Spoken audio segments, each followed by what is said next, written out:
대한민국 사형제도. 여러분, 이런 생각 한 번쯤 해보셨죠? 대한민국엔 사형제가 있다던데? 사형수도 실제로 있다던데? 근데 이상하죠? 뉴스를 아무리 찾아봐도 사형 집행 소식은 전혀 없어요. 그럼 이런 궁금증이 생깁니다. 사형제도도 있고 사형수도 있는데 도대체 왜 사형은 안 하는 걸까요? 오늘은 대한민국 사형제도에 대해 오늘 정리해드리겠습니다. 1. 사형제도. 먼저 가장 헷갈리는 부분부터 짚고 갈게요. 대한민국은 사형제를 폐지한 나라가 아니에요. 형법이나 특별법엔 여전히 사형이 형벌로 명시돼 있어요. 예를 들면 극단적인 살인 범죄나 내란, 반역 같은 국가 범죄 같은 경우죠. 이런 범죄엔 지금도 법적으로 사형 선고가 가능합니다. 그래서 실제로 교도소엔 사형 선고를 받고 수감 중인 사형수들이 존재해요. 즉, 사형제가 없다는 말은 틀린 말이고 사형제는 있지만 집행을 안 한다가 정확한 표현이에요. 2. 왜 안 할까? 대한민국에서 마지막으로 사형이 집행된 건 1997년 12월이에요. 그 이후로는 단 한 번도 사형이 집행되지 않았죠. 이건 법이 바뀌어서가 아니라 정부가 사형 집행을 하지 않는 상태를 계속 유지하고 있기 때문이에요. 중요한 건 이때 사형 폐지를 공식 선언한 적도 없다는 사실이에요. 그러니까 제도가 없어진 게 아니라 단지 집행만 멈춘 상태가 지금까지 이어지고 있는 거죠.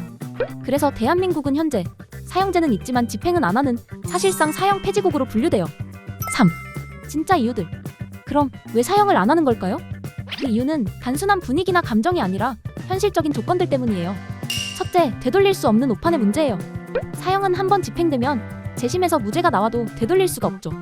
이런 위험성 때문에 국가도 쉽게 집행을 못하는 거예요. 둘째, 국제 인권 기준과 외교적인 이유예요. 대한민국은 국제사회에서 사형 집행을 멈춘 나라로 인식되고 있고 만약 집행을 재개하면 강한 국제적 비판과 외교 부담이 생길 수 있어요. 셋째, 국제협약과의 충돌 가능성도 있어요. 우리나라는 2007년 유럽 국가들과 범죄인 인도나 형사사법 공조를 진행하면서 EU에서 넘겨받은 범죄인에 대해 사형을 집행하지 않겠다는 공식 서약을 했어요.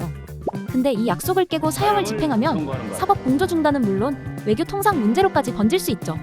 결국 사형 집행은 단순히 형벌 문제를 넘어서 국가 신뢰와 약속의 문제가 된 거예요. 잠깐, 스톱. 그럼 무기징역과 사형은 뭐가 다른 걸까? 무기징역은 말 그대로 평생 수감이 원칙이지만 보통 20년 이상 복역하면 가석방 심사를 받을 수 있어요.